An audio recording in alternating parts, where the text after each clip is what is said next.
Hey guys, welcome to my channel maths with KM.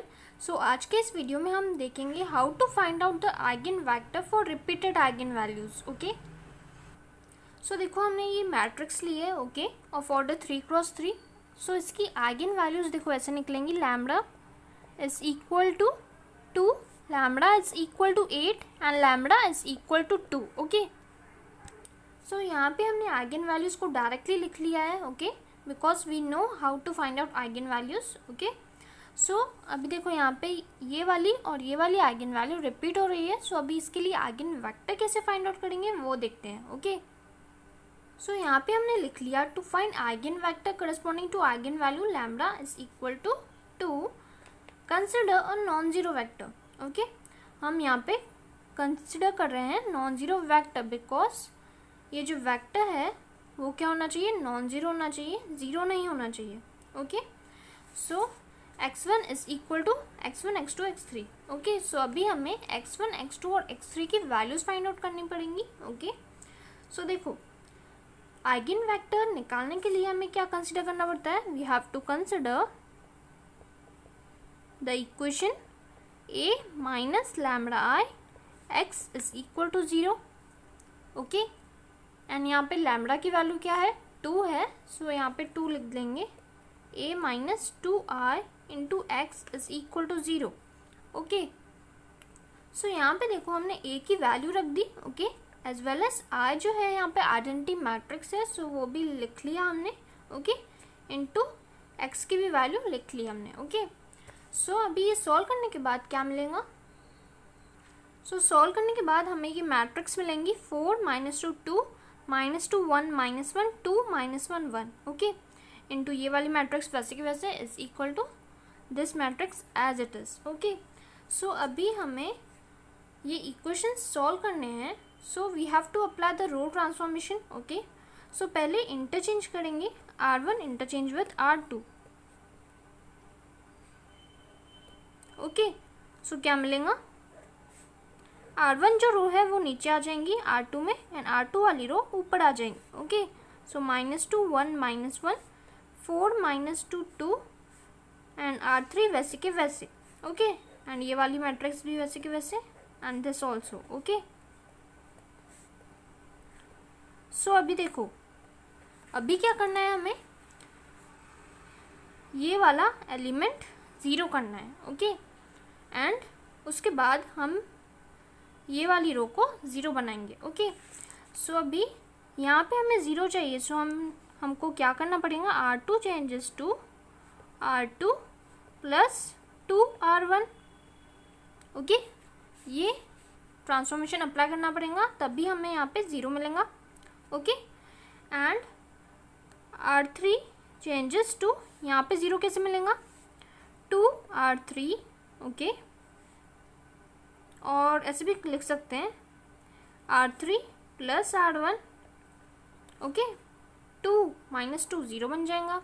सो ये दो transformation simultaneously apply करते हैं हम। ओके, सो क्या मिलेंगे हमें, मैट्रिक्स r1 वैसे के वैसे लिख लेंगे। ओके, अभी r2 में ये ट्रांसफॉर्मेशन अप्लाई करना है। सो 4 प्लस 2 इंटू माइनस 2 कितना बन जाएगा, 0।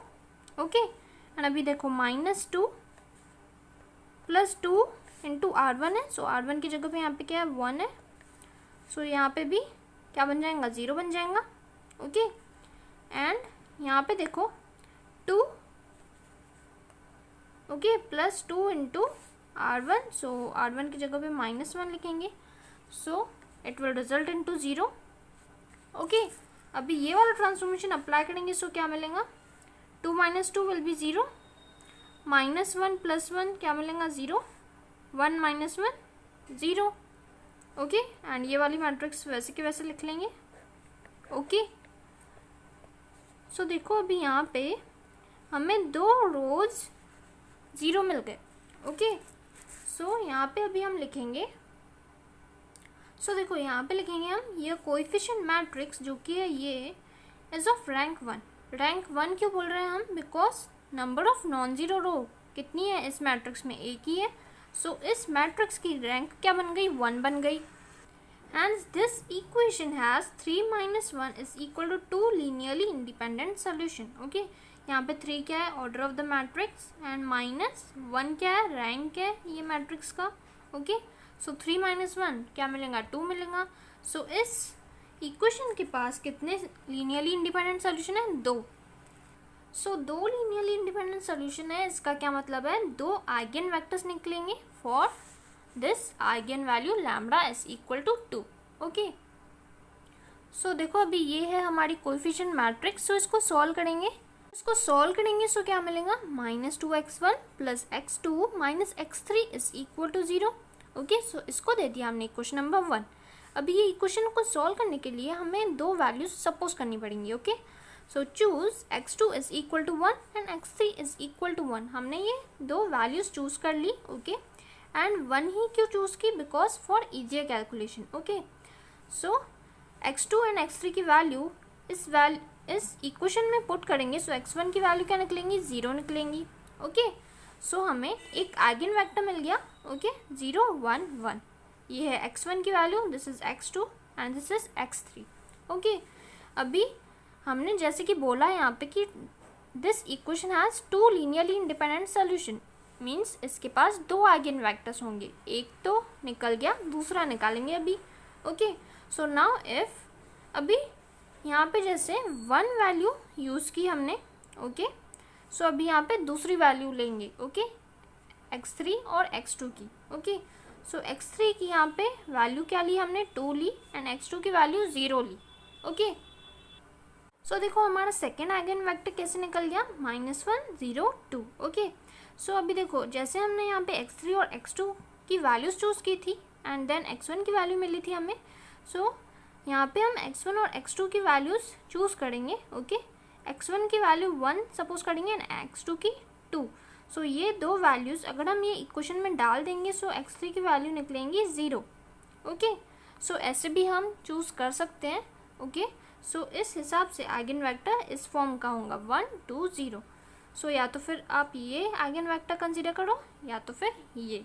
ओके, सो यहाँ पे लिखेंगे ये x1 and x2 are 2 linearly independent solution of eigen value lambda is equal to 2. Okay, also if c1, c2 not both 0.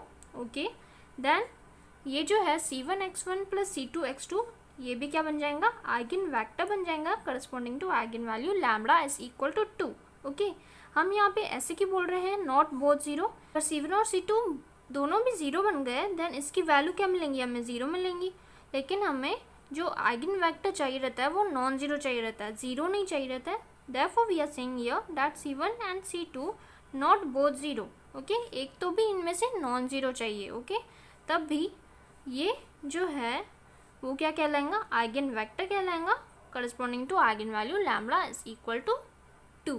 Okay, so ये तो हमने देख लिया कि आइगन वेक्टर कैसे निकालते हैं for repeated eigen values. Okay, so अभी ये जो है ये वाली आइगन वैल्यू के लिए means lambda is equal to 8 के लिए आप इजीली आइगन वेक्टर निकाल सकते हो जैसे हमने प्रीवियस प्रॉब्लम में निकाला था.